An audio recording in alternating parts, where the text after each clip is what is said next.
that will allow us to later post this onto our website. If you haven't taken a peek at our website, it's chcs.uncg.edu. And you can find under posts, previous housing hangouts, news information, local and national information on housing issues. We'll give a couple of more moments for people to join us. Hi, Marianne, nice to see you.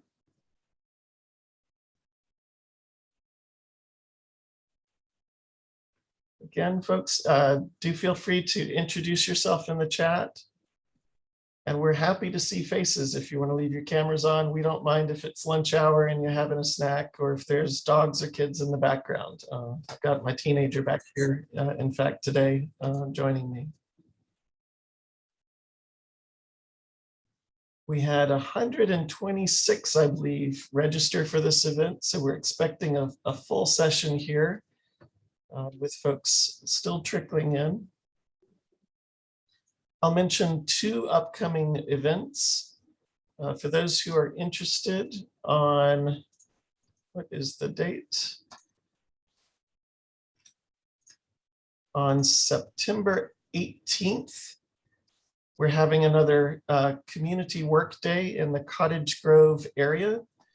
These events are in relation to the environmental justice concerns of the pre-regulatory landfill buried under Bingham Park. We're working in cleaning up the stream bed where trash accumulates and impacts the quality of the stream water. And we'll be out there from 9 o'clock to 11 o'clock. We also will have a housing hangout on the first Friday of October. I believe that's October 1st. And the topic next month, let me pull that one up.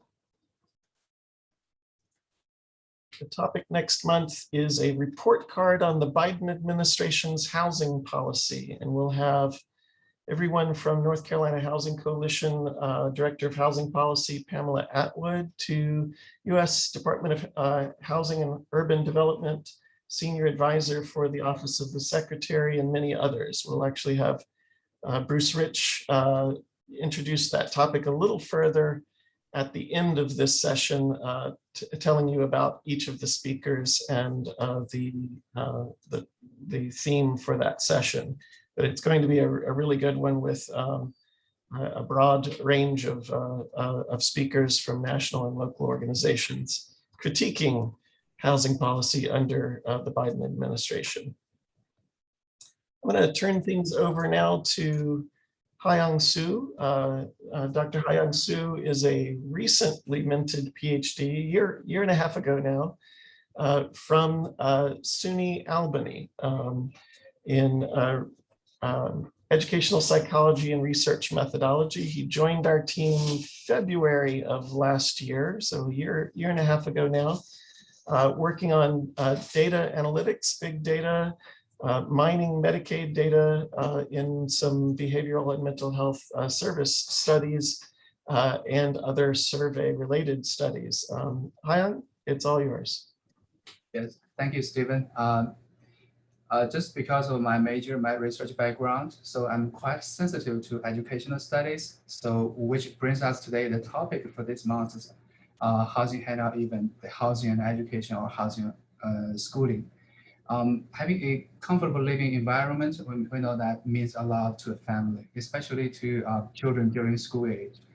However, many studies have shown that the housing policies, housing affordability, living conditions can bring negative effects on students' academic success. In addition, there are a number of students who are experiencing homelessness across the country. So I compiled a white paper briefly describing this. If you're interested, please go visit this link in the chat box. I'll drop that now.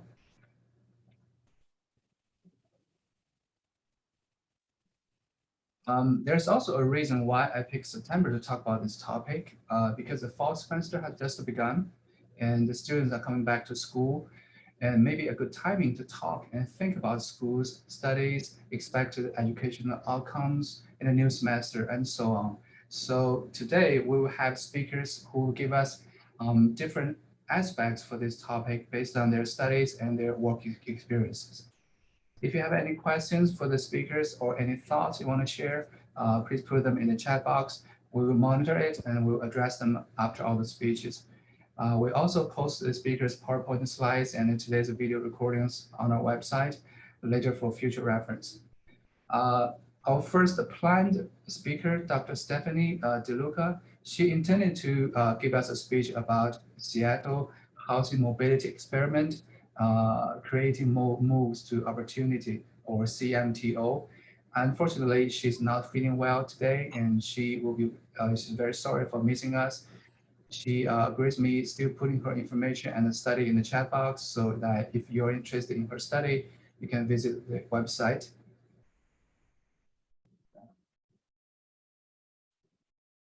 That's her brief introduction and her email contact and her bio page and her work introduction page. Okay, now we have the Dr. Craig Hochband to join us, give us the first talk. Dr. Hochband's research, he's an associate professor from Lehigh University in Pennsylvania State. Dr. Hochband's research utilized quantitative analysis to examine the longitudinal development of school performance. He has specifically investigated factors associated with declining academic achievement and effectiveness of policies intended to improve school performance. He will talk about examining the intersection of housing and educational options in a regulated school choice plan. Dr. Hochband, it's all yours now.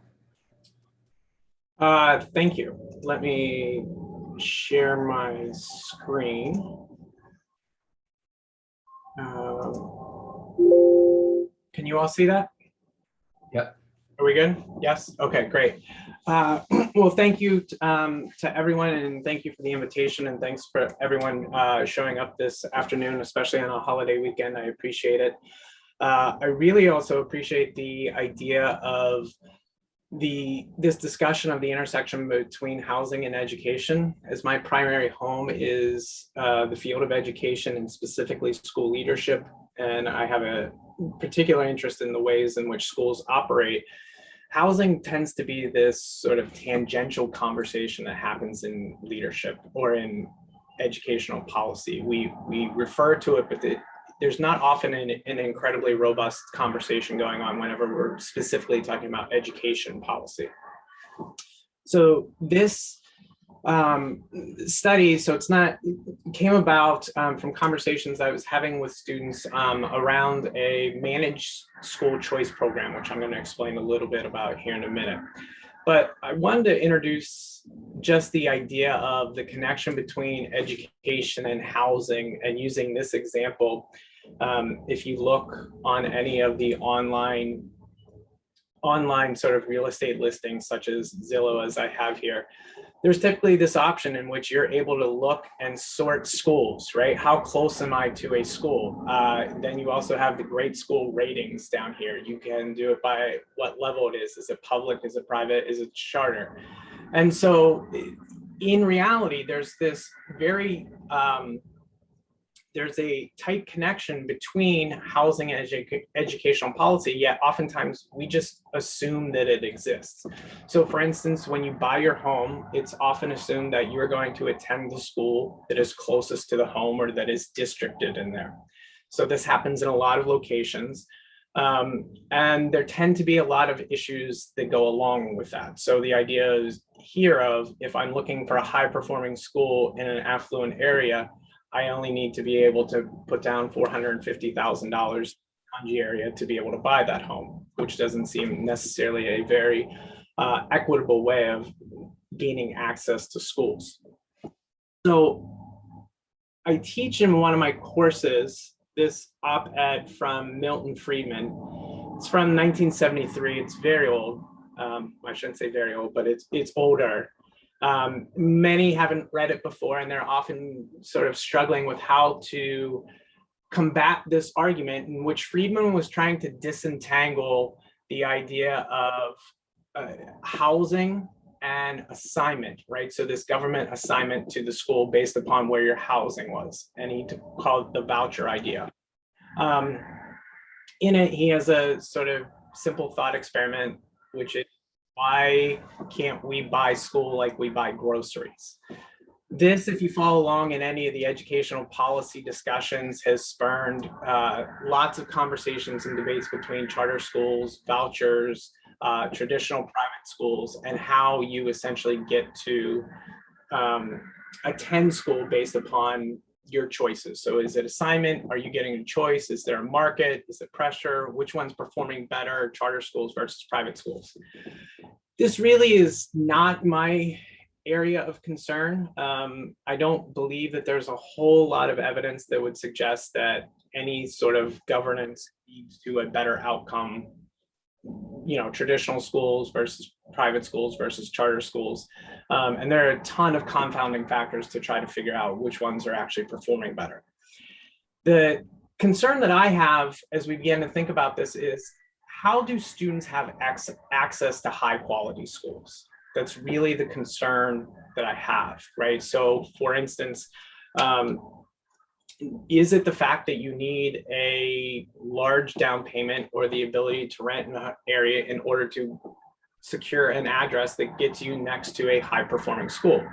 Or is it that if you are unable to do so, you are left to the devices of whatever housing and educational policy is set up to assign your student to a school?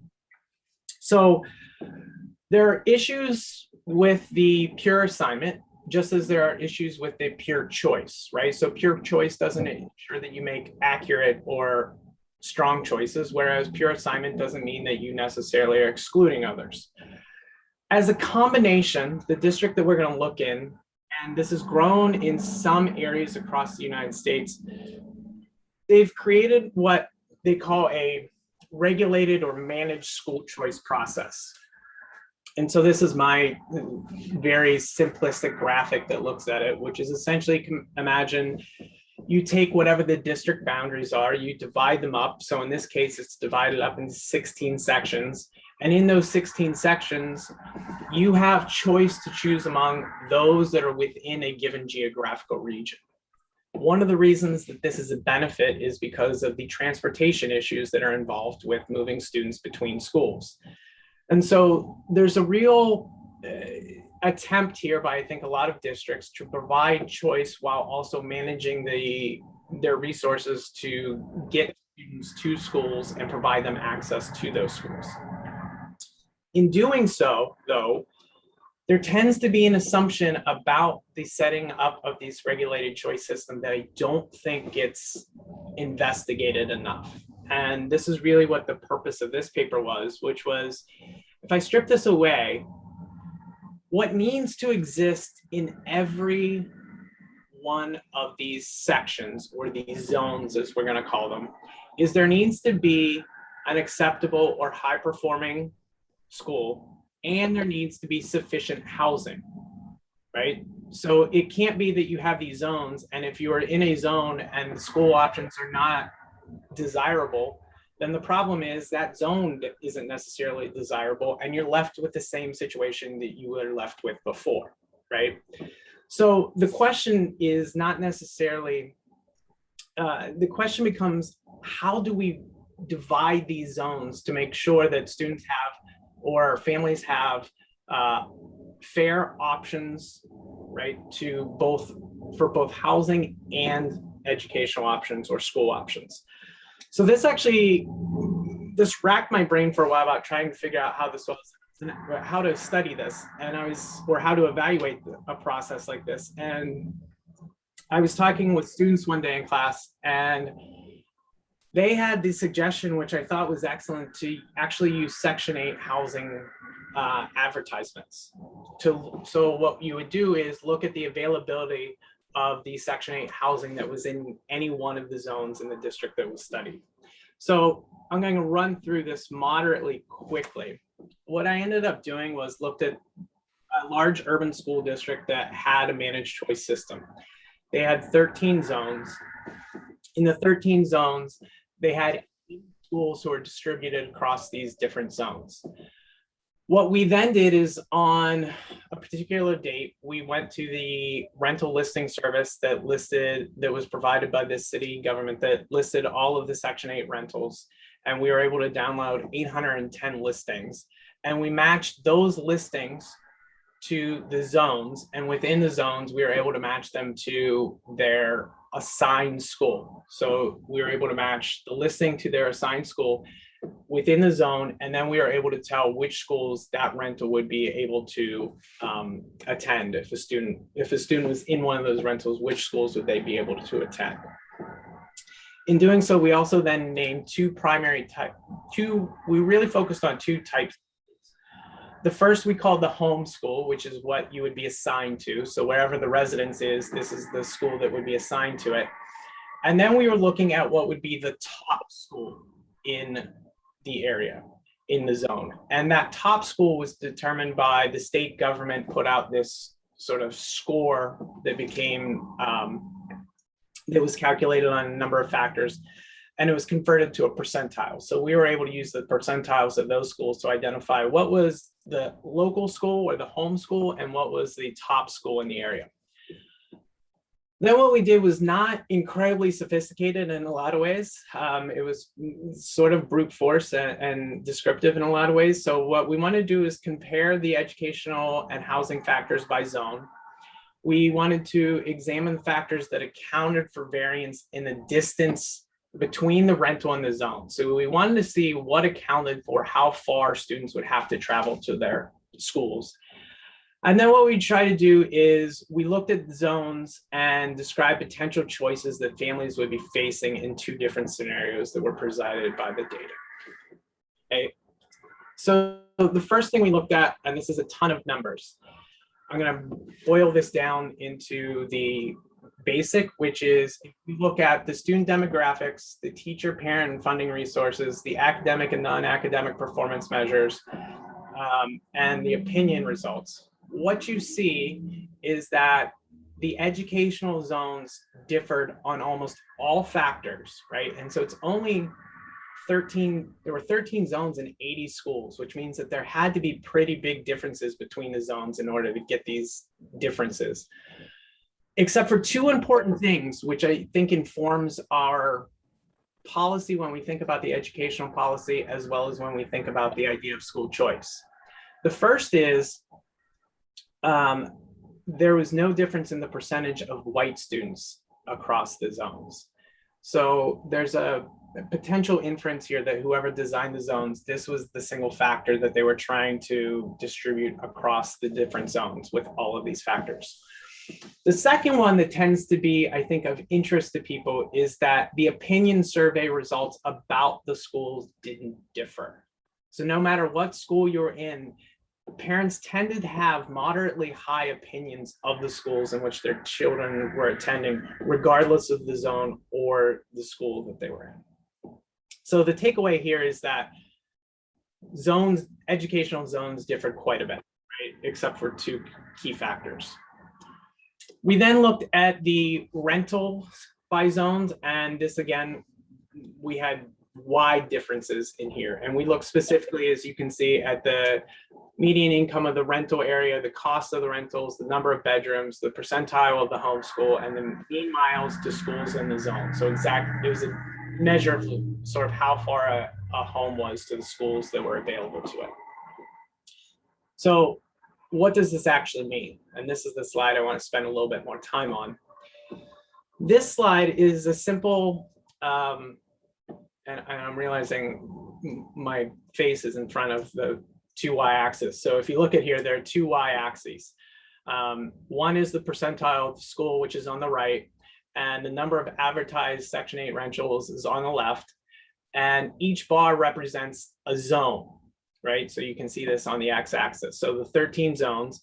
So for instance, in zone 1, what we see is you have almost 150 advertised rentals, and you see schools in which the percentile of, while there are 3 schools that are below the 25th percentile, you see they have 2 schools over the 50th percentile. right? And so as you go down this, and for the journal that this is published in, they actually asked us to order it this way. You see that very quickly we get this discrepancy between advertised housing rentals and school availability. So where we see lots of black dots above the 50th percentile, we're seeing very few rentals being offered.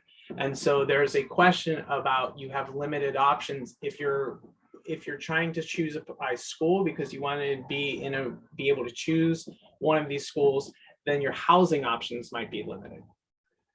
Okay. So what we did next was we take this and we ran 2 regressions. And so what we were trying to do is account for what accounted for the distance to the home school and what accounted distance for the top ranked school in the area. And we ran 2 regressions on them and then compared the outcomes.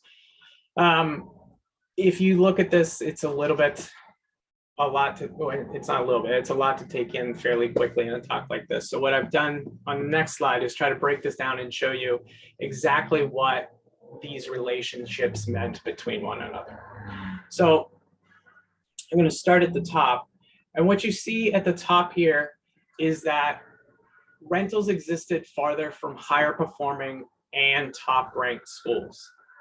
So if the school was higher performing, whether or not it was a home school or the top ranked school, the rentals tended to be farther from these higher performing schools. Meaning again, that there's a trade-off of you're going to travel farther distance if you're going to want to choose one of these schools, or if you're going to get a rental whose home school is higher performing. When you go down to the next point that we were able to get from this is that rentals closer to home schools were associated with higher performing top ranked schools. And so again, this is one of these choices that we feel like families would be compelled to make, and almost untenably is that if you were close to a home school, if you wanted a better top ranked school, you were going to be, you were living closer to the school and you're going to potentially have to travel farther to the higher performing school, right? And so this is one of the challenges and choices that we again saw. The third would be more expensive and smaller rentals existed closer to higher performing top ranked schools. And so again, one of the things is that as you got closer to the higher performing school, your options were becoming more limited in what you might be able to obtain in terms of housing. And then finally, rentals assigned to higher performing home schools also demonstrate less distance to top ranked schools. So this is again one of these problems that the statistics was able to pull out, is that you were the rentals that were closer to higher performing home schools, right? So you would potentially want to stay there, were then also though closer to top ranked schools. So it's creating this choice again between you're valuing how far you might have to travel to school along with the home and where you would be living, right? So what we then also did to build upon this was look at, there were 3 school zones, and we just wanted to sort of descriptively talk about the choices that a family might have to make if they saw this. So zones 1, 2, and 3 had both available housing, which you see in column 3 there, and we broke it out by school, and they had schools that were ranked above the 50th percentile in the state. So what you were able to see is that in these situations, there were choices that were potentially available to schools, right, because of housing, but you didn't necessarily always have the option was creating a tension of you having to choose between school and home. And so you're looking at cost, you're looking if composition of the school was important to you, you would be considering the sort of percentage of free and reduced lunch students, or the spending per pupil, which again, you see these big variations that would be occurring in here. So for families, if you were looking in one of these 3 zones, you again were facing this choice between available housing and the schools that you might want to attend or be assigned to. So as a sort of safety valve, the district also provided 4 schools that students could attend from anywhere across the city and come to them. So there are 4 of them. We called them pseudonyms: Monroe, Jefferson, Adams, and Washington. And when you looked at these, what you see again was you were having this tension between how much time would it take to get to any one of these schools. So if you lived in an area where you didn't want to attend one of the top ranked schools or one of the schools in the zone, you then were typically looking at a longer commute to these schools, distances of 4, 8, 10 miles. And in a city, whenever we would Google map these, you were talking about pure commute times just without even being on a bus of over 35 minutes, which is normally leading to well over an hour on a bus and probably multiple transfers to get to on there. Not to mention, again, you're looking at differences then also in the composition and performance of these schools. So what was our takeaway? When we think about this, we ultimately want to say, we applauded and sort of suggested that this is a beneficial way to begin thinking about this for families, right? There are potential benefits that exist in developing a system like this. If a family finds itself that they have to live closer to work or near family or are constrained, this gives them educational options that they might not otherwise have without somewhat of a choice system. However, this is limited, and so we encourage replication and extension of this analysis. And it just so happens, and it was very lucky, if you're following along any of this, in North Carolina, a recent study came out about Wake County schools and their student assignment program in the Journal of Policy Analysis and Management. It was literally released online yesterday. It was showing the benefits of this type of varying assignment that would be similar to what we saw in this regulated choice system. The third is an extension sort of in a qualitative realm, is that one of the components is that we really need to examine access and use of information to make choices for families. So one of the things that really struck home for myself and the co-author on this paper was this was 2 people working with advanced degrees, very knowledgeable about educational policy, who at times struggled to identify what were differences or options available to families. And so even though that the option exists, how realistic it is to accessing the information to make an informed choice is important. And then finally, and this is, I think, related to just the conversation that we're having today, is oftentimes in educational policy, we're focused on education, right? We are focused on what happens in those arenas, and we have blind spots towards other types of policy, and specifically housing policies. And so thinking about stakeholders more broadly, so thinking about real estate agents and information to them, thinking about rental agencies, thinking about community planning commissions. This is important whenever we're thinking about education and how to create opportunities for families. So with that, if you're interested, this has been published in the Journal of Urban Affairs. My colleague Anne-Marie Fitzgerald was a co-author on it, and you're able to access if you'd like it. And I think questions are at the end, right? Yes. Thank you. Thank you so much. The study you presented is quite informative, and this gives us a view of academic study results. Some folks may not fully understand the meaning of ANOVA, linear regression, and p-value, and this, but the study implications can certainly reach a broader audience and serve as a good reference for future studies. Yeah, if you have any questions, or if you don't have any questions, but you have any thoughts you want to share, feel free to put them in the chat box. We'll address those at the end. Next, we will have Edwin and Lorena join us from Los Angeles, California. That's the big benefits of doing this on Zoom, and invite people across the country. Edwin is a research analyst for the Center for the Transformation of Schools, CPS, He's a recent Bachelor of Arts graduate from the University of California, Los Angeles, where he majored in sociology with a focus and minor in education studies.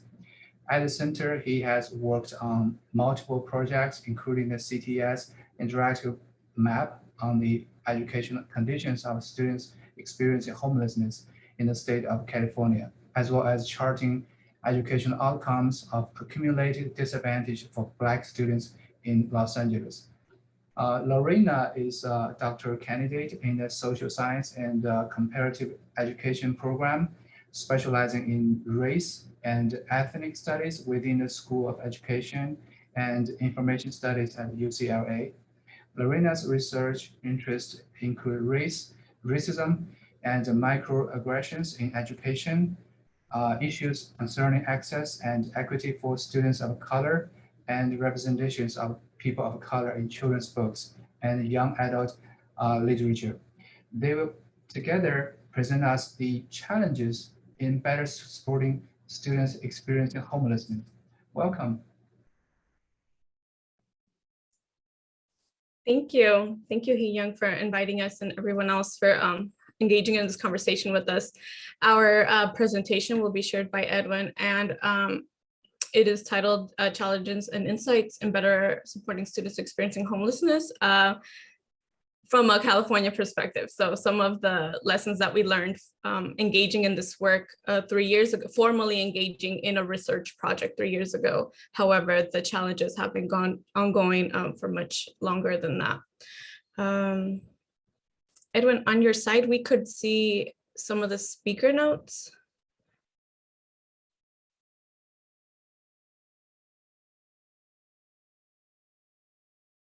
Sorry about that. Let me fix that real quick.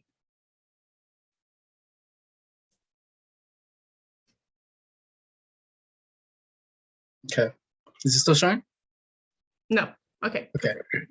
Able to see it? Okay. So thank you for having us. Edwin, do you want to introduce yourself? Yeah. Hi, everyone. I'm Edwin, as announced already. I was one of the researchers on this project as well. It's nice to be here. Thank you for having us. And so today we'll be sharing some of the key data points that we learned from doing what we're calling a landscape analysis of California. We looked into detail our 57 counties, and from that we're looking more into detail all of our districts now, which are thousands. So it takes time to really gather all this data. So we'll be sharing with you some of the challenges and key findings. And so we keep referring to this report, and actually this is how Hee Young found us. Last November, we, can you go to the next slide, Edwin? We released this report. It's called The State of Crisis Dismantling Student Homelessness in California, which was a labor of— When you're ready, give it another try. Sorry about that. A labor of 3 years, and our director, Dr. Joe Bishop, could not join us today, but still spearheads a lot of the research at the Center for the Transformation of Schools. And out of this report, we received a lot of inquiries because, as we know, student homelessness has just increased exponentially, especially in the last 2 years. And with the new American Rescue Plan and funding for student homelessness, there is this need to really address some of the challenges that the community was having even before this, right, of identification and understanding what homelessness was and what it entailed under McKinley-Vento Act, the Homeless Education Act, versus the Housing and Urban Department stipulations, HUD. And so those are some of the challenges that we explored. In the next slide, we can see that even, we were asked to share some of this data more nationally, although it was very California centric because that was our focus. It doesn't stop at California. And although in the 19 to 20 academic school year, California had the highest number of students experiencing homelessness, which Edwin will share shortly, it is become, and it is and has been, a national issue. And so once again, we're sharing some of the challenges and perspectives that we learned, digging a little deeper into some of these conversations. And so we spoke to over, at least 200 educators from across our state, Department of Housing, Department of Health Services. We spoke to nonprofits, educators, homeless education liaisons. We spoke to students to really get a wide picture of what was the challenge at stake most recently. So we organized focus groups and interviews, and it was mainly qualitative research methodology with some analyses with a map that we were able to that Edwin was able to spearhead, and we will share that with you all shortly. And so one of the main challenges that we're facing as a nation is really just the increase. And Edwin, do you want to talk about the numbers? All right, so everybody, hi. On the report, I was mostly doing all the data collection for the state of California. We did collect data for all 58 counties. Well, we also collected data for the national numbers. And like underlying challenge is just the continuously growing number of students experiencing homelessness. And what we were able to get, we were able to see all the data for up to 10 years. And in 10 years, these numbers grew up to like 48%. And from 2015, there was a 15% just in that time right there. So that was one of the underlying challenges, is just trying to count all the numbers of students in California, but knowing that whatever number we land on right now, it's not only probably undercounted, it's also probably going to be bigger the next year. So that was one of the huge challenges in trying to paint a picture of California and how many students are experiencing homelessness there. So this is the national number. But if we go into the actual California number, and in our report, we compared it to the Dodger Stadium. But for this, we did the Bank of America Stadium. But what we found out was that in 2018-19 specifically, there was 270,000 students experiencing homelessness. And that's enough, for Dodger Stadium, that's enough to fill it 5 times. At this stadium, there's 20,000 more students, and that's about 3.5 times to fill that stadium up, which is students experiencing homelessness in California, which was a shocking just even idea or picture. And I saw that in North Carolina, just to kind of get some info, there was about 16,777 students in, I believe, 2018-19, or one of those, where in North Carolina, students experiencing homelessness. So this number is just big everywhere. It's not just in California, obviously, it's a lot of students, but it's just the fact there's just a large number of students. And in the report, we also collected academic data as well. And we found a pattern of what we saw. And this is true. What you see here, these are the state. I'm sorry if I'm talking fast. What we see here, this is the state numbers. Mm-hmm. I'm not sure if this is the same for everyone, but I'm still seeing the Kaplan slide. Is that? Okay. Really? Yeah. Everybody else is seeing that as well? Mm-hmm. Oh, wow. Okay, let me start the presentation. There is it. Let me restart it. I'm sorry about that. I did not know that. Can you also make the slide full screen with seeing the window? There we go.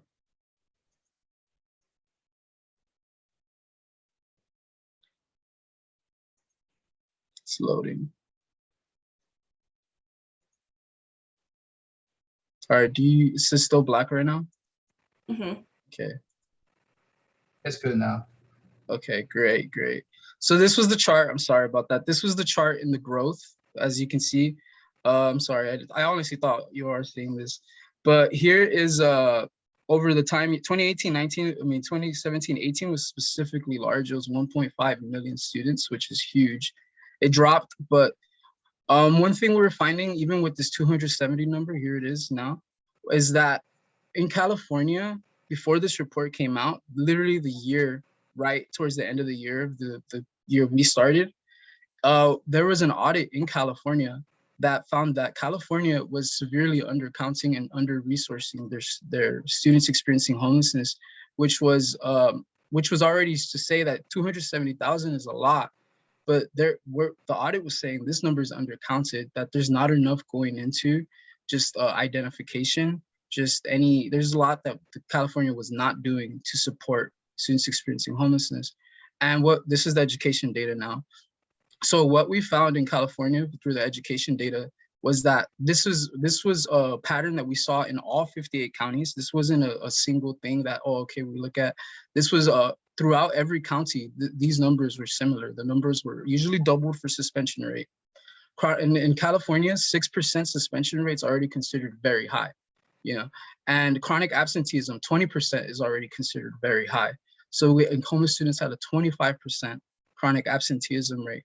70% graduation is considered low by the California Department of Education standards, as well as 29% is also considered low. So what we saw was that students experiencing homelessness compared to students who were housed were academically just not getting they were just not getting the same type of support, or the same type of, nobody was even calling out and saying, hey, our homeless students are not doing well. We should maybe do more for them. So that's one thing we found with the data. In California specifically, again, this growth was replicated. There was just like the national, we found that there's a 48% increase in students experiencing homelessness in California over time.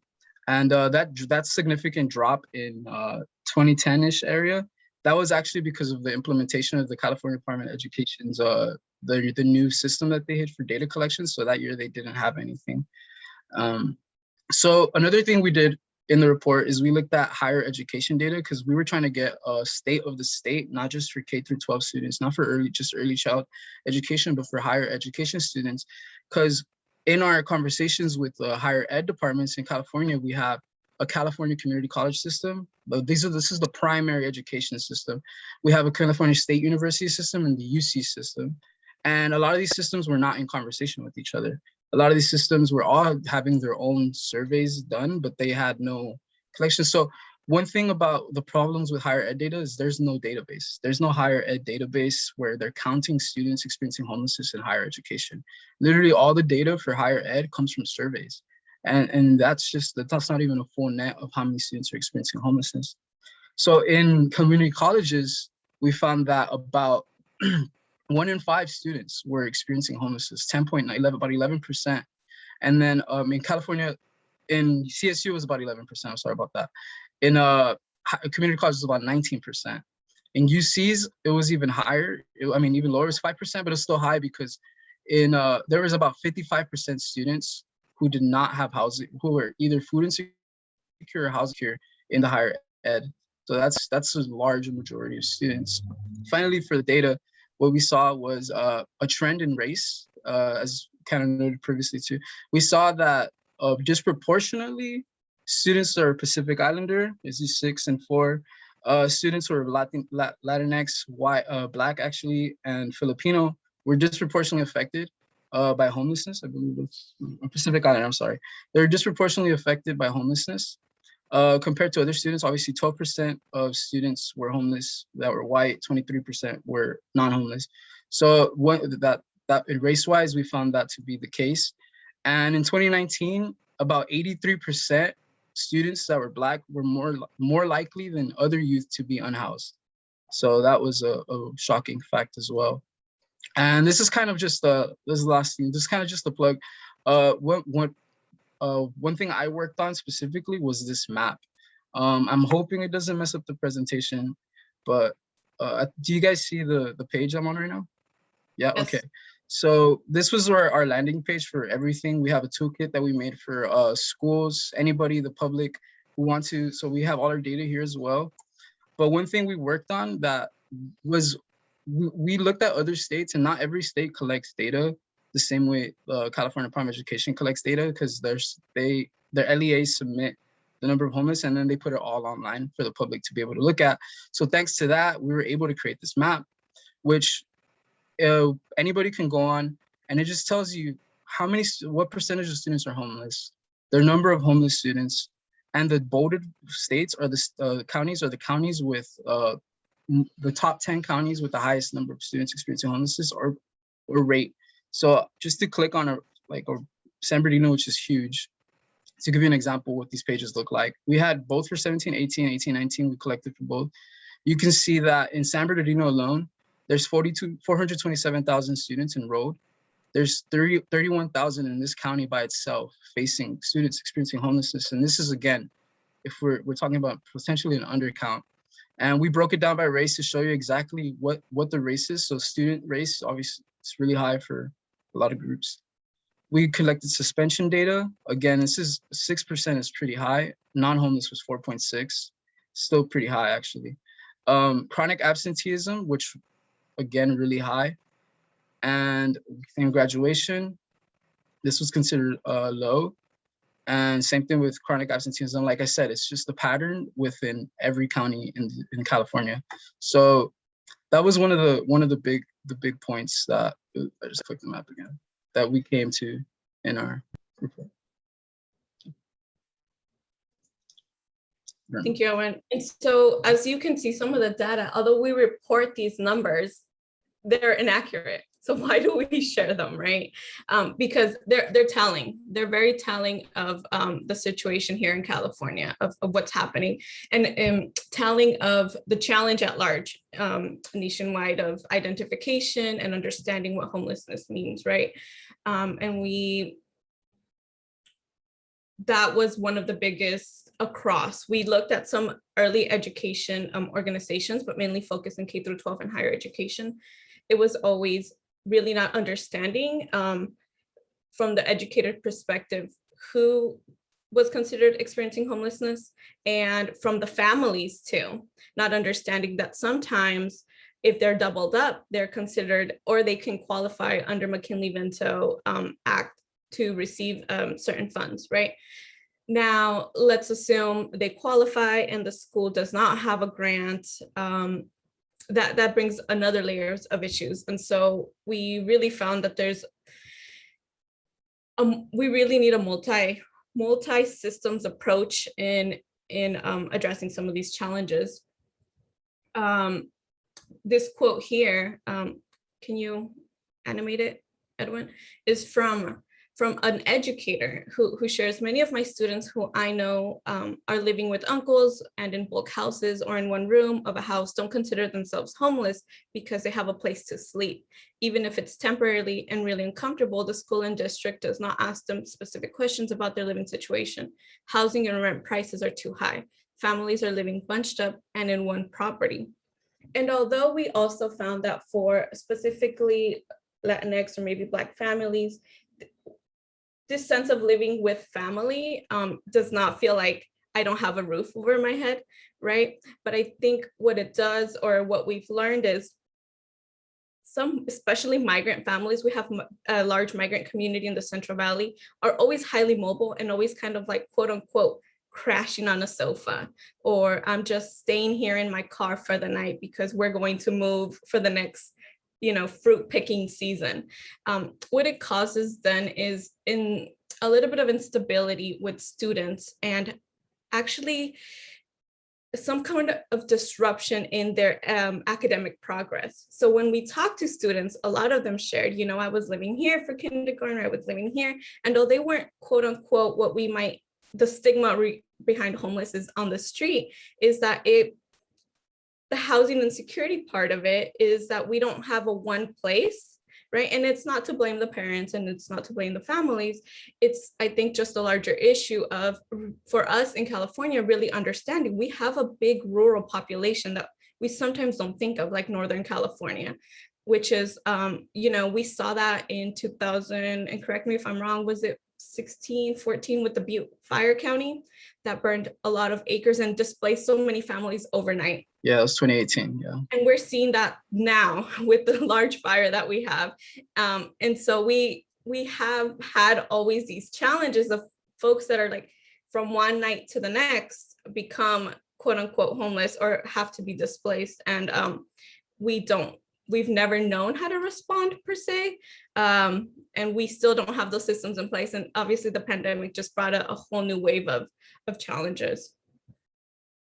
So the next question for us to you all is if you were all aware of your McKinley-Vento Education Act, but I believe one of our next presenters is going to go in depth about it. So I'll leave it to them, but we wanted to share that in our state, 2 out of 3 students experiencing homelessness in California attend schools that do not receive dedicated McKinley-Vento Act funds. And so that is a high number, and we are hoping we're going to see what the new American Rescue Plan does in regards to services, right? I'm moving into some of the key findings now. There's currently not enough capacity to support students experiencing homelessness. This was the case before the pandemic when we started collecting this data. A lot of homeless education liaisons that were district-based, because there's not always one at each school, that are properly trained to identify students and support students experiencing homelessness. We're also, counselors, we're also migrant education coordinators, we're also foster education coordinators. And so when they broke up their time, one of them shared, like, I only have 5 hours a week in my work week to actually, dedicate to homelessness at the district level. And there's just not enough capacity. Homeless liaisons, same, are struggling to effectively respond to this such growing need. Students experiencing homelessness, sometimes teachers or that see them day to day may not have been trained to understand the signs or really how to bring that up. It's not a pleasant conversation to have at times, even with adults. And so it really signals this huge need nationwide to engage in this conversation of what homelessness, housing insecurity looks like for our young people. I'm going to move on to the student perspectives. I started to share a bit of what we found with students. A lot of them mentioned that they felt a lack of early mentorship and stability throughout their entire education process. Like I said, some of them, their education wasn't consistent or in a consistent place, or sometimes they were just moving schools within the same district.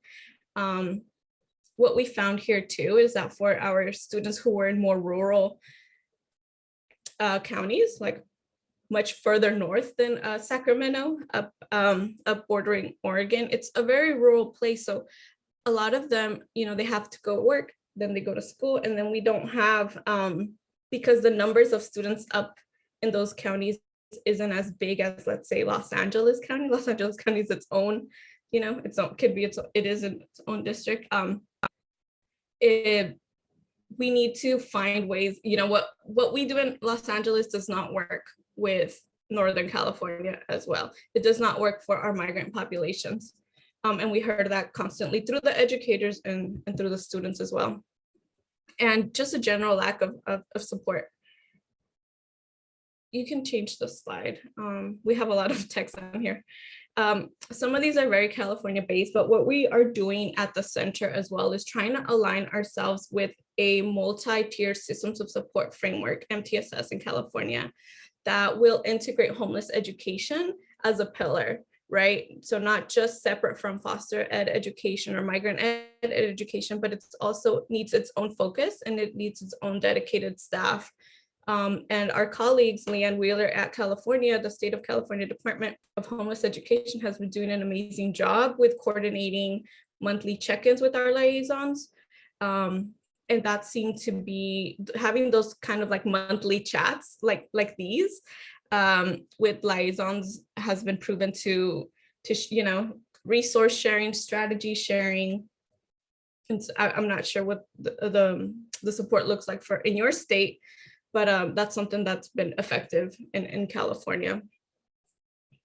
And you want to talk about policy implications, Edwin? Yeah, so we did separate all our policy implications. We try to give for both the state, the county, and the district level.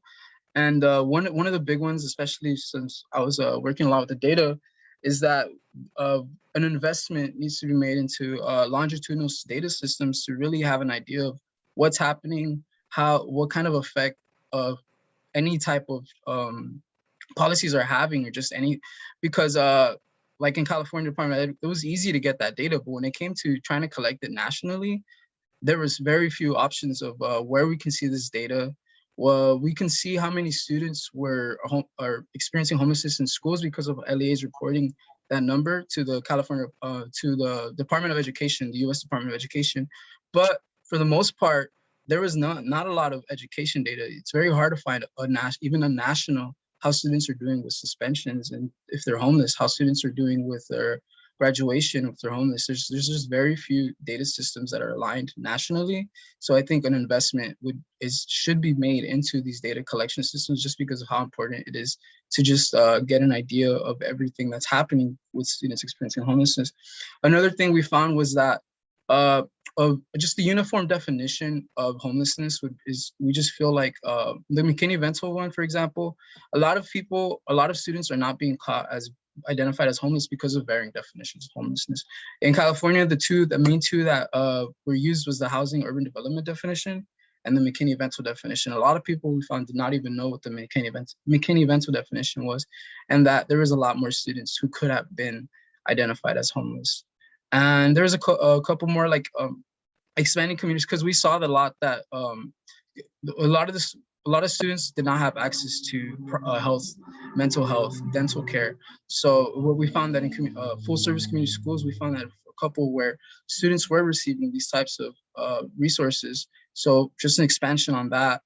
And increased financial aid packages to cover total cost of attendance for students, especially in higher ed, who we found that a lot of students were sleeping in their car to be in class early the next day. So there's just a handful of things that should be done for students experiencing homelessness that are currently not being done. Lorena? Yeah, and so we'll just really conclude that, at least from our perspective and findings here, we hope moving forward to have a more coordinated approach, because as mentioned, education is a housing issue and vice versa, and is a mental health issue and is a healthcare issue, and so on and so on. And so we'll conclude here. We'll look at some of the questions, and thank you, everyone. Thank you. Thank you so much, Edwin and Lorena. Your presentation gave us a very good picture of the situation in the West Coast. Students experience homelessness are definitely worth more attention and care. It requires collective efforts from different parties to address this issue. I have the most impression to student perspective page on your slide.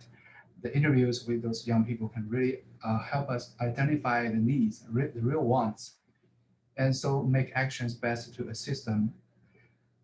Next, we will have Yatisha from North Carolina to talk more about homeless students in the East Coast.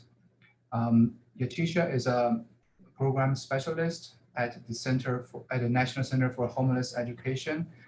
Before joining the center, she worked with Guilford County Schools for 15 years. During this time, she gained experience as a school counselor in a Title I school, as a district liaison for homeless and foster care education, and as a district crisis team leader. The teacher also served as a member of the North Carolina Homeless Education Program leadership team. Her experience in homeless education includes many things like overseeing district data collection, overseeing tutoring and summer academic programs, providing professional development to school staff and district leaders, and presenting at state and national conferences, and serving on the Guilford County Continuum of Care Board. She will bring us today the introduction to the McKinney-Vento Act. Yatisha, please take over now. Okay, well, good afternoon, everyone. It is certainly a pleasure to be here, and I'm going to share my presentation with you guys. Give me just a second. Gonna make it big so we all can see everything. Let's see. There we go. So again, I will be giving you all an introduction to the McKinney-Vento Act, and then following up from what our previous speakers shared. You guys gave some great information. So I think what I'm about to share is a good segue into some of the things that you guys discussed in your presentation. And of course, awareness is absolutely critical to providing services to students and families that are experiencing homelessness. And so as our previous speakers mentioned, homelessness does present a housing challenge, and it does make things a little bit challenging when there are two definitions that you take into consideration. There is the HUD definition that most community-based organizations and housing organizations and agencies have to go by to identify those that are experiencing homelessness. But it is the McKinney-Vento Act that gives us that school definition that does look different, and sometimes that does present barriers for families that are trying to access housing services. So again, I am Yatisha, and I go by Tisha. It's probably the name that's on my screen in my little Zoom box. And I'm going to talk to you guys, like I said, briefly about the McKinney-Vento Act.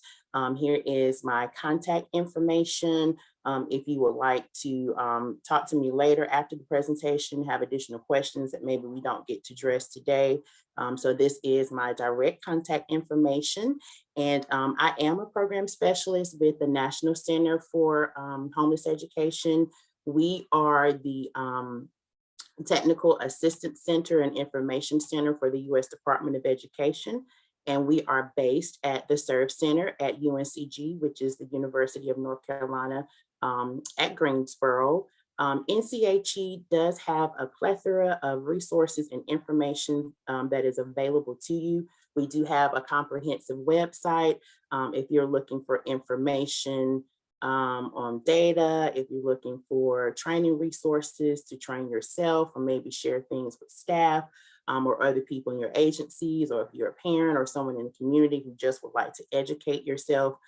We do have a comprehensive website with a variety of information and resources. We also have a toll-free helpline that you can call anytime for assistance or to ask questions. And then we have a helpline email account where you could also email us your questions that you may have about McKinney-Vento, any of the laws surrounding homeless education, as well as any trainings or things like that. So please feel free to utilize either our phone number or our email address. We do have products and services. There are some products that are free and available for download, as well as some products that are available for purchase. And then we also have a listserv, and that link is listed there for you as well. And we are also on social media. So here is our Twitter information, as well as our Facebook information if you would like to follow us. So in talking about homelessness and thinking about housing, let's think about the barriers that homelessness presents for our students, our children and our youth. So if they are experiencing homelessness, a lot of time these families are transient, they're moving around a lot, and this does force students to have to change school often. A lot of time when they do show up for enrollment at school, they may be lacking the documentation that is needed for them to enroll in school. So they might be missing birth certificates or social security cards or proof of address, records for their education, or just any of those immunizations even. So any of those documents that might necessarily be required for their enrollment, a lot of times the homelessness does present that barrier of them not having the having those documents available to provide to school staff. Also with homelessness, hunger and homelessness sometimes goes hand in hand. So they may be hungry, they may be tired, they may be stressed, they may be experiencing trauma from the homeless experience itself or other experiences that have been very traumatic for them. And then also lacking transportation. So homeless students do often not have reliable transportation, and that can be a barrier to them getting to school or getting to appointments in the community. And then we also have youth who may be experiencing homelessness, and a youth who is experiencing homelessness and is also not in the presence of their parent or guardian for whatever reason, these are unaccompanied homeless youth. And so that situation can also present a barrier without having that parent or guardian there for guidance and support. And then oftentimes homeless children and youth are disconnected from those positive social ties that they need.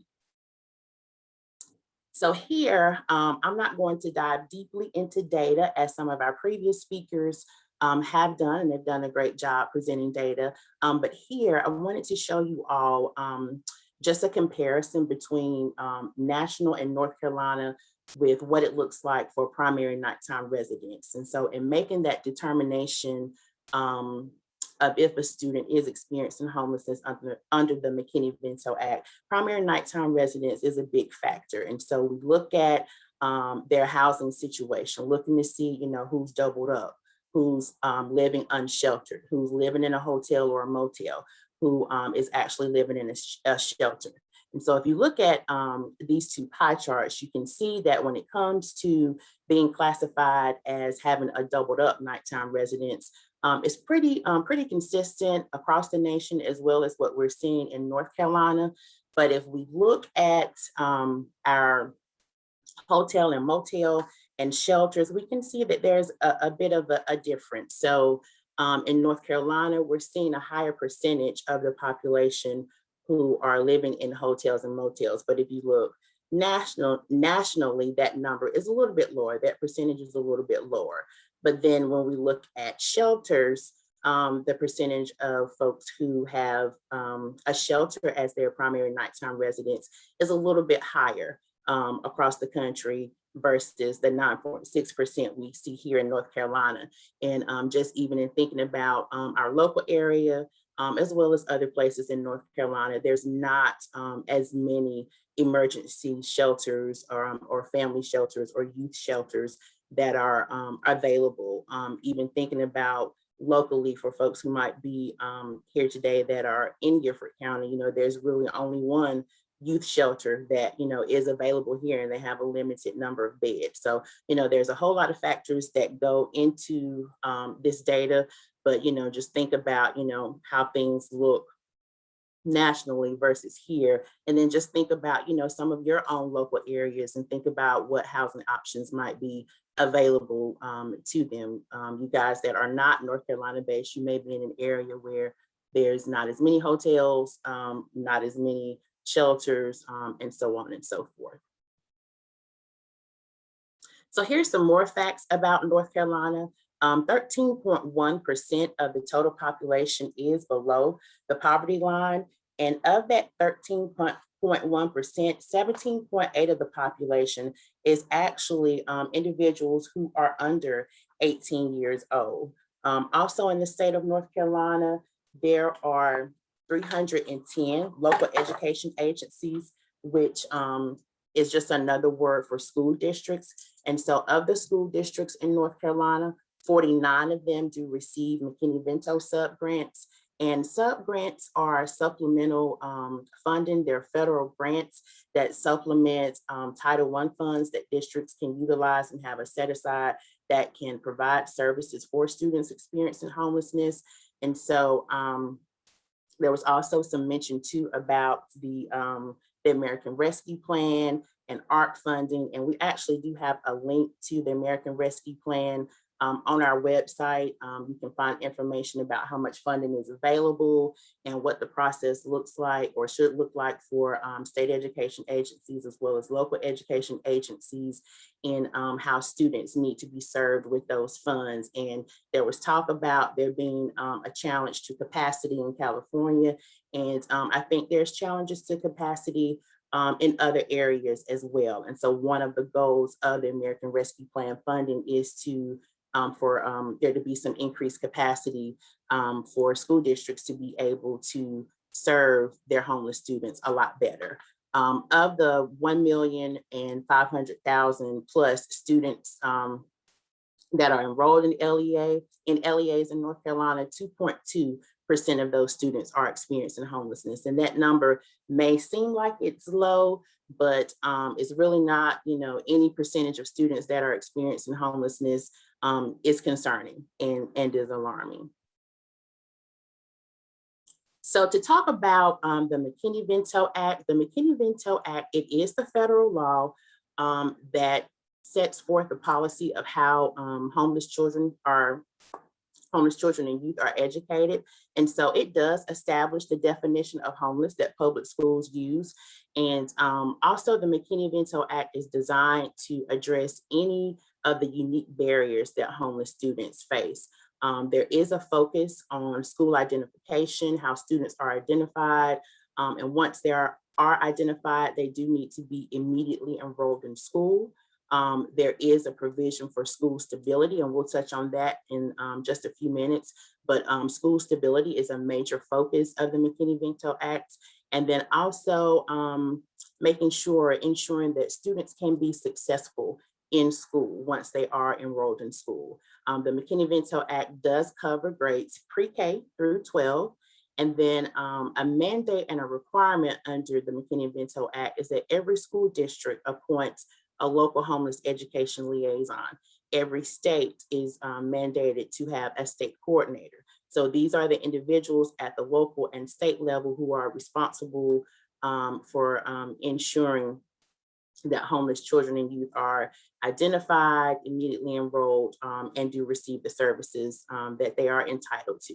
If you would like to see more of a full text view of the law, as well as the guidance around McKinney-Vento, our link to the non-regulatory guidance is listed here at the bottom of the PowerPoint for you. So the definition of homeless under McKinney-Vento, liaisons who are making those determinations about if a student is experiencing homelessness and is eligible for services under McKinney-Vento, they're looking to see if the student is in a situation where they are lacking a fixed, regular, and adequate nighttime residence.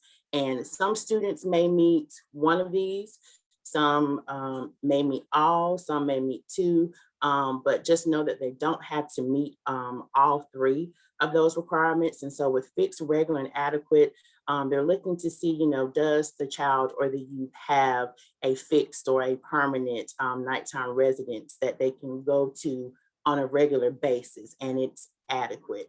And so sometimes families find themselves in housing situations where they may be doubled up. They may have to share the housing of someone else, a family member, a friend, a relative, a neighbor, a good Samaritan, church member, someone else or another family who can take them in because they've lost their housing, they've experienced economic hardship or some similar reason.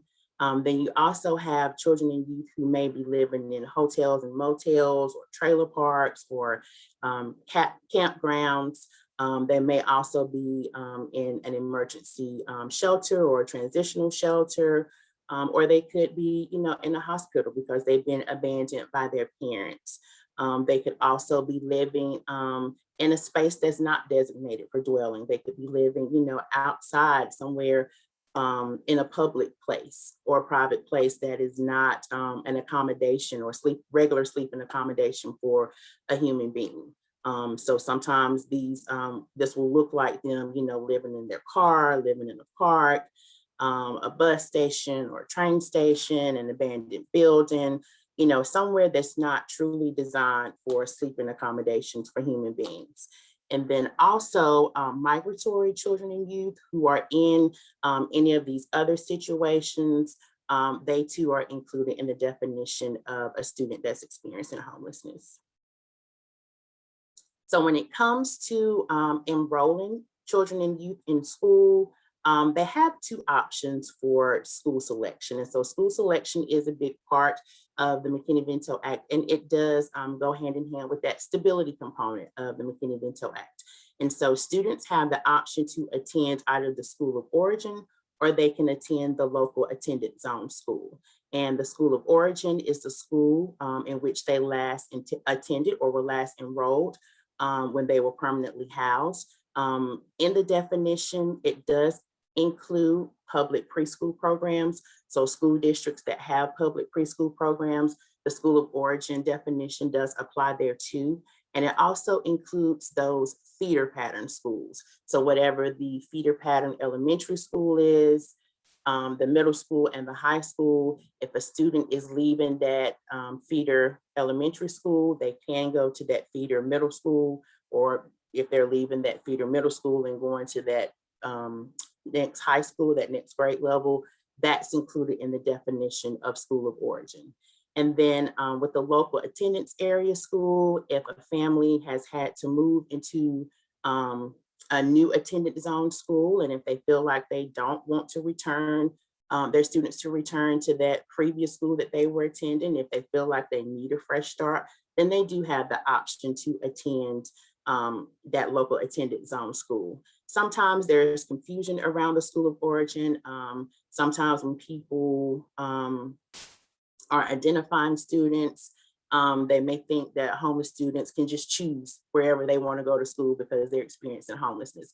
And that's not the case. They can choose between the school of origin and the local attendance zone school. And before that school selection is made, McKinney-Vento school selection is based heavily upon what is in the student's best interest. And the student's best interest is a big focus of the law. So when these determinations are being made, it's going to be a case-by-case thing. There's no cookie cutter recipe for identifying students, because the school selection does need to be based upon what is in this child or youth's best interest.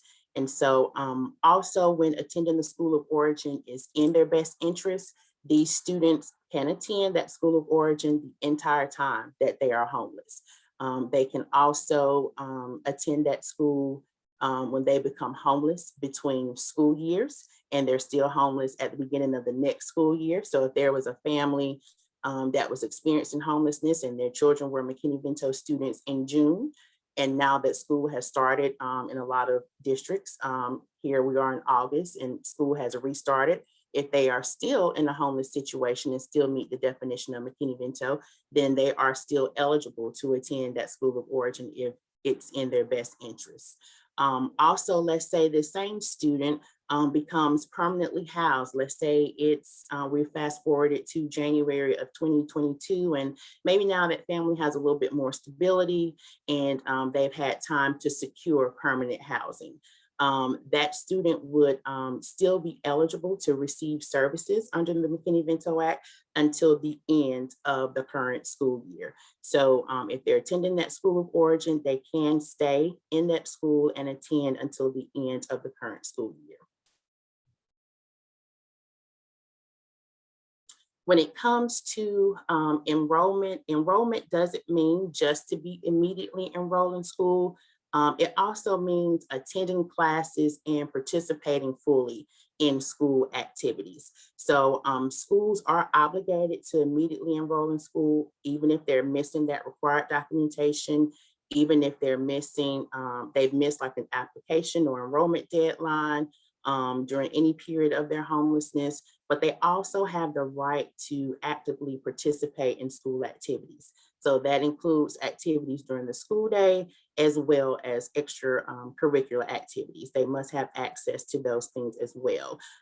We also have a link about school enrollment resources, and that link is here at the bottom of this particular slide for you guys if you would like to look at that later on once you receive the PowerPoint. Transportation is also a provision under McKinney-Vento. And so if a student who is identified as a homeless student needs transportation, their parent can request it, and the local education agency or school district must provide transportation to their school of origin. And when it comes to transportation requests for unaccompanied homeless youth, that can also be requested by the local liaison. So a parent or guardian or a local liaison can request that transportation on behalf of a homeless student.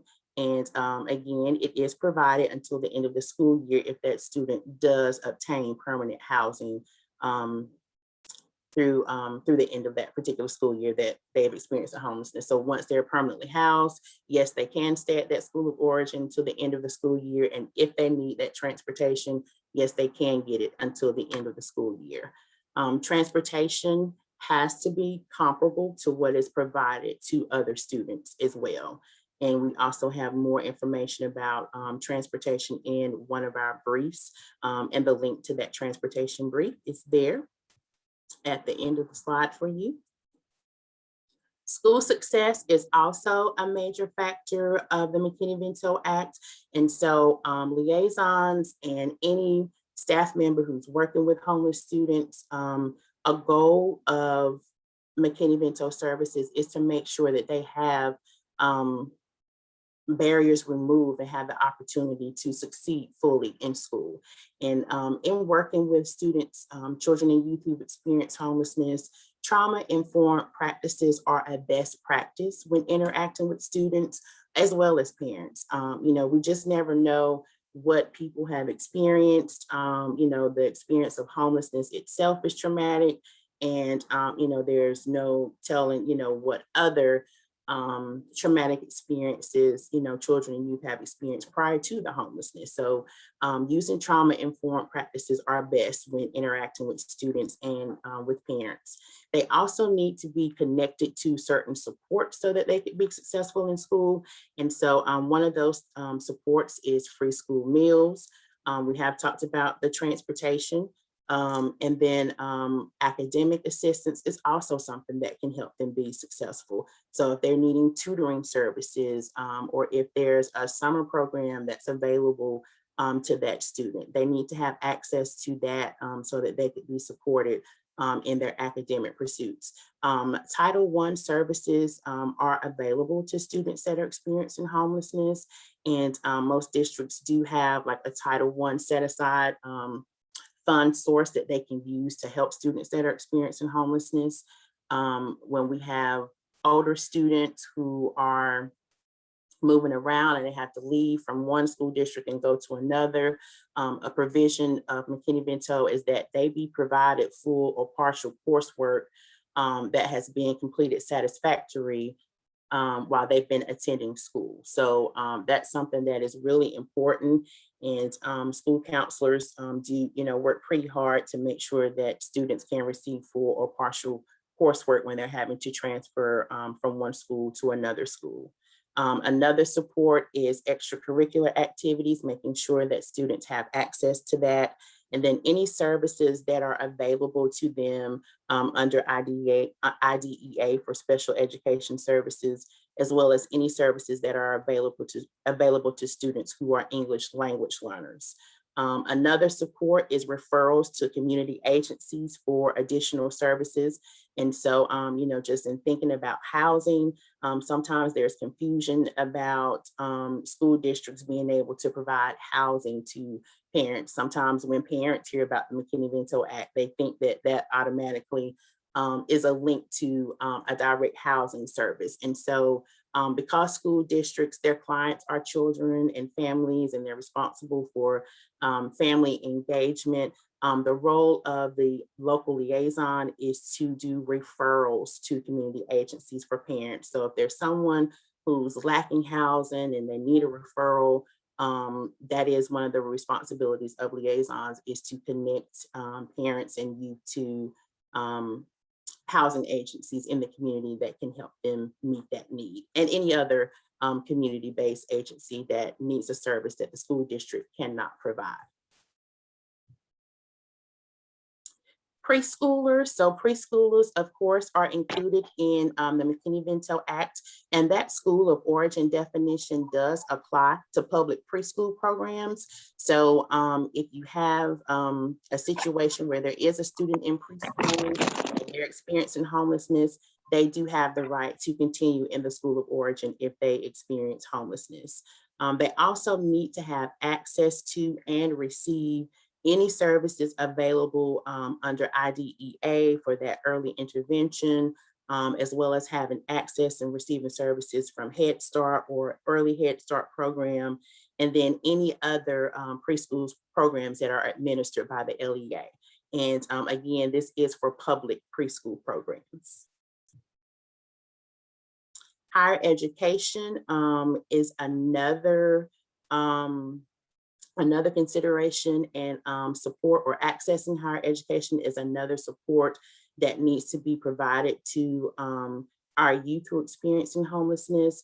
And so in schools, school counselors are, designated to work with all students, but in particularly when it comes to homeless students, they must work with homeless students to help them be prepared for college as well as be ready. So helping them be on track for graduation.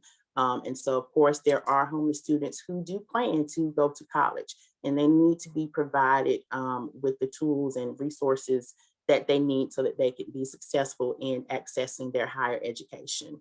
A role of the liaison for the school district is to inform unaccompanied homeless youth about their independent status. And so when they're applying for FAFSA, if they are an independent student, their status as an independent student would need to be verified. And so the liaison is able to provide that verification for students. I know myself, when I worked as a liaison, I spent quite a bit of time in the springtime and summer providing that verification for our unaccompanied homeless youth. And there can be subsequent year verifications that need to be done. So a student could have it when they're, of course, entering their freshman year. They may need it again when they're moving into their sophomore year. Also at the higher education level, financial aid officers or administrators can provide that verification for them. And if they are a youth who's in a runaway or homeless youth program, that person can provide it as well. But liaisons do have the responsibility to provide that for students. And I do believe that FAFSA may be making some changes to that verification process, but those changes are not slated to take place until, I believe, 2024. Another thing that is important for homeless youth who are wanting to access higher education is making them aware of what waivers are available to them. So making them aware of waivers for their AP testing or their ACT testing or SAT testing, making sure they're informed about Free College Week and how they can get waivers to submit their college applications. And again, we do have more information about that, and we have a link there if you're interested in finding out more about accessing higher education. And here again is the contact information for NCHE. So I did try to just give you guys a brief overview into what the McKinney-Vento Act is, the focus, the purposes, and the rights of students. And here is our helpline information again for you. That's our helpline email and our helpline phone number. So if you have questions related to NCHE or questions about McKinney-Vento, please feel free to contact us after the presentation. I have stopped my screen share. Thank you. Thank you, Yatisha. You're welcome. Thank you for the wonderful introduction. Your presentation let us know more about homeless students in North Carolina and what specific things we should care about. Should we let Bruce to introduce the next housing hangar event before we open the Q&A section? Let's go ahead with any questions from the audience. I had in the queue, Deborah Franklin had a question about teachers and identification of students. Deborah, did you want to elaborate on your question? I think Tisha did an excellent job of explaining that for me, as well as the last presentation. I was just wondering if it seemed like that would be a label that wouldn't be pleasant for the students, but now I understand why it would be to the benefit of the families to let the educators know what's going on. Thank you. And yeah. Can I just add to that, Deborah, and I may not have mentioned it in terms of labeling. So a student's McKinney-Vento status is confidential. So only staff who need to know that information will know that information. And I'm not sure if it was you or someone else who posed a question earlier about teachers and teachers being aware. Teachers only know if they need to know.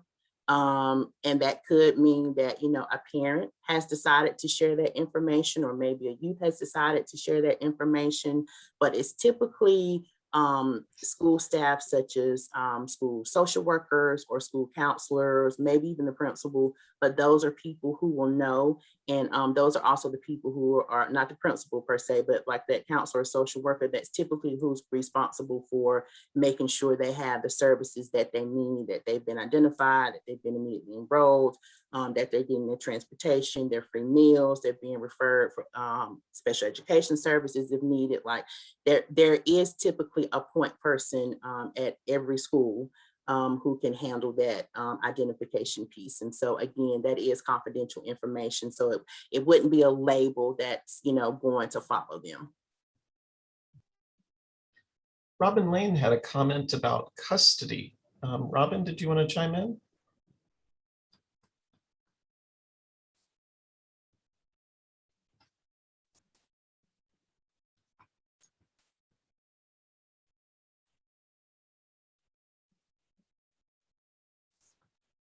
I'll read out her comment.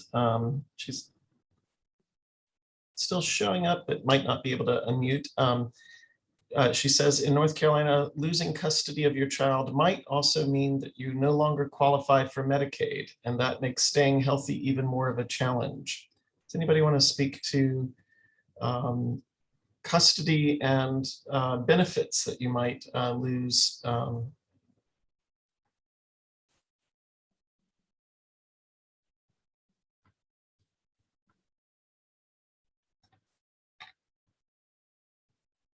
Okay, I think in both of those questions, we're thinking about the issue of stigma and homelessness and how it might impact individuals, either in the formal sense, things like loss of custody, or in the informal sense, peer and teacher treatment. So I think those things went well together. Let's open things up to the audience for any additional questions or comments related to any of the speakers and their topics.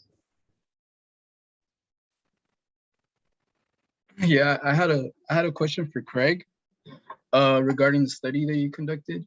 Specifically, let's say, I know one of these says replicating the study for a place like Los Angeles, where there's just so many people, even just like Google how many Section 8 listings were right now, and there's about like over 950, right? So to hypothetically replicate the study, is there any advice that you would have for doing something like that in a place like LA, where there's just so many schools and so many Section 8 houses? Yeah, so it's a good question. I think my personal opinion in that would be that if you're trying for it to be useful, you would arrange it in a way that is geographically reasonable, if that makes sense. So I think you'd have to draw parameters around that make it a sort of reasonable travel section rather than potentially all of LA or large distances that just seem completely unreasonable. Otherwise, you're probably not being useful either in the data, or you're also going to get weird effects. But I mean, it's an incredibly difficult thing to sort of disentangle from one another. Piggybacking on that, could school choice districts be a natural comparison? Those districts that have done away with catchment boundaries and their influence on markets and have open choice types of plans.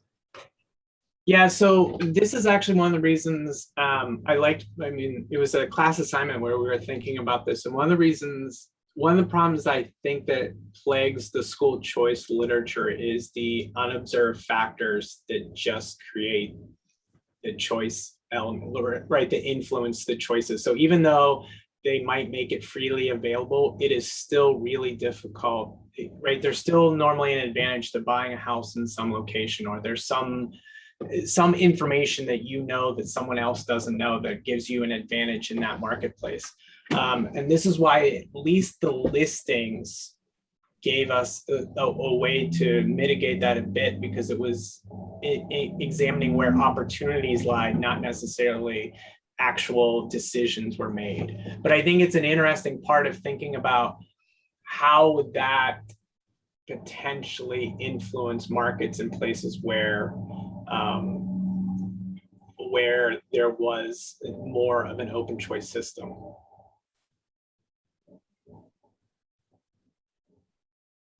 I think there's also a converse relationship between the school boundary areas and what we see in the value of the homes and how much those accrue over time.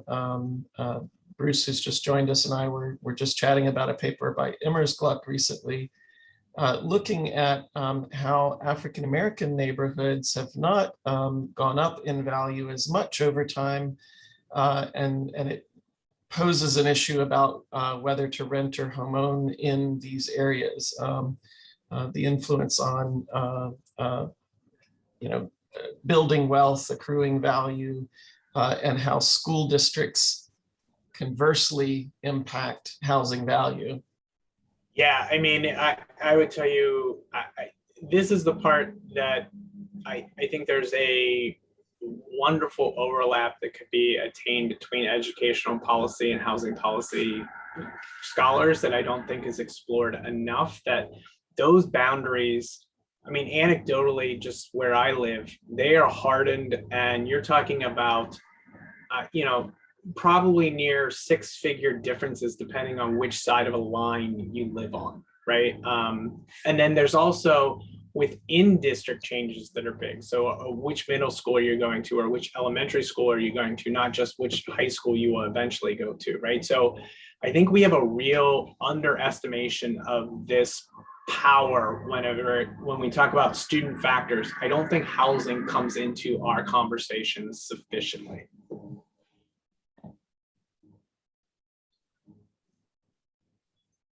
Do we have any other questions from those who are in the audience? I actually have one, if I may. I have a question in regard to Lorena's comment in the chat box. You said you heard situations in which families decided to not speak to educators about their situation out of fear. So can you give us more insights about what kind of fear they are, and do you have any insights from the studies and the interviews? Yeah, I think it's related to the question here posed by Deborah earlier. In particular, for families who have had, some kind of interaction with Child Protective Services and or ICE, so undocumented status or those two were big fear factors for families who might have, been one bill away from experiencing some kind of hardship. They don't want to be involved with agencies that, so there's fear behind that. And so sometimes that fear gets in the way of disclosing this to, and usually schools will, not all, but on the first day of school, you have a intake packet where you can list, certain situations, and that's how a lot of families get referred to the homeless education liaison. And so a lot of families decide against it because of the fear of interacting with agencies that like CPS and or ICE specifically.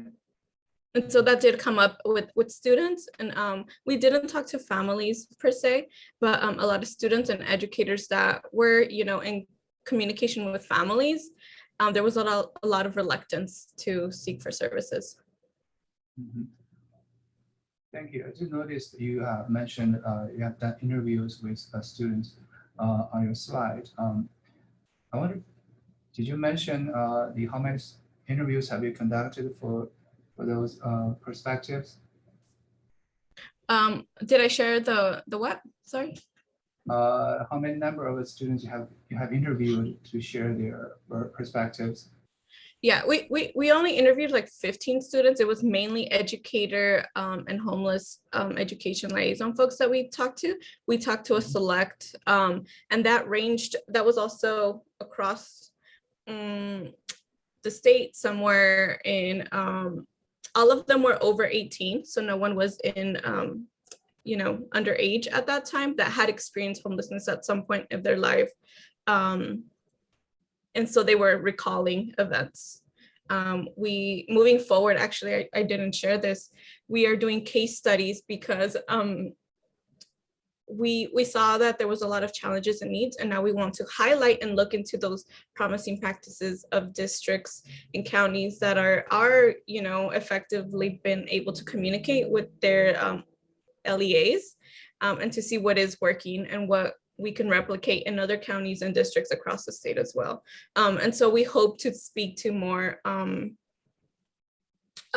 older students, youth, not so much the younger students and or families instead. It gets very complicated with IRB when you speak to, what's quote unquote vulnerable populations, and they're already in situations where, we'd probably need someone to facilitate certain conversations around homelessness and what that might mean. And so we don't want to further impact any trauma or triggering conversations with the young ones. Yeah. Thank you.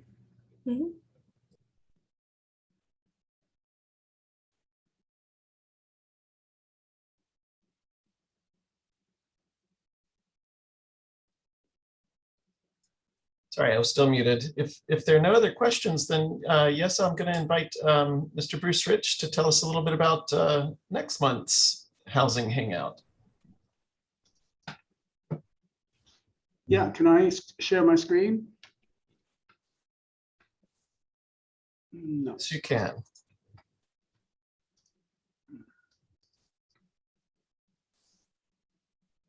Hopefully people can see the flyer for next month. My name is Bruce Rich, and I'm going to be the convener for next month's Housing Hangout.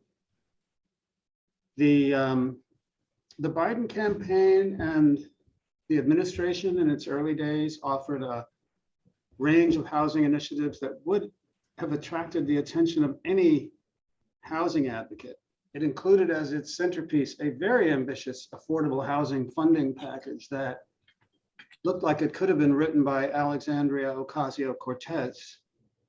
And this is still not out of the picture. So I thought it would be a good idea to take a progress report toward the end of the legislative session, or as Twitter likes to say, how it started, how it's going. It isn't yet clear how it's going, and it might not be clear by October 1st, but whatever happens, we're going to talk about all of it. Affordable housing policy, rental assistance, public housing, Section 8, and fair housing, and probably talk about legislative process and the state of the bureaucracy. So for that, we have an A+ panel of housing policy experts, as you can see, representing senior staff from North Carolina Housing Coalition, a National Low Income Housing Coalition, the Future of Land and Housing Program in New America, the National Housing Law Project, and the Department of Housing and Urban Development. So tell your friends, and we're going to be glad to see you next month, October 1 at noon sharp. And I did just drop the link to that to register. It's go.uncg.edu/housing hangout, and that will redirect you to the Eventbrite site. You can follow our Facebook, our LinkedIn, our Twitter, and each month get those notifications. And anyone who's registered on Eventbrite, you'll get invites to the next housing hangouts as well. Hyung, did you want to wrap things up? Yeah, sure. Thanks everyone for joining us today, especially our speakers, much appreciated. If you still have any lingering questions, feel free to reach out. We hope through the presentations today, we can raise more attention to the housing factors because it can heavily impact students' learning. Especially we should pay attention to those students who are experiencing homelessness.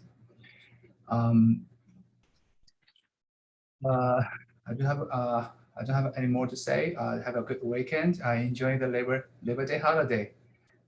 Looking forward to seeing you on October 1st. Thank you so much, everyone. Bye. Bye. Bye-bye. Thank you for having us. Thank you. Thank you. Great Bye-bye. program, guys. Great program. Thank you, Deborah.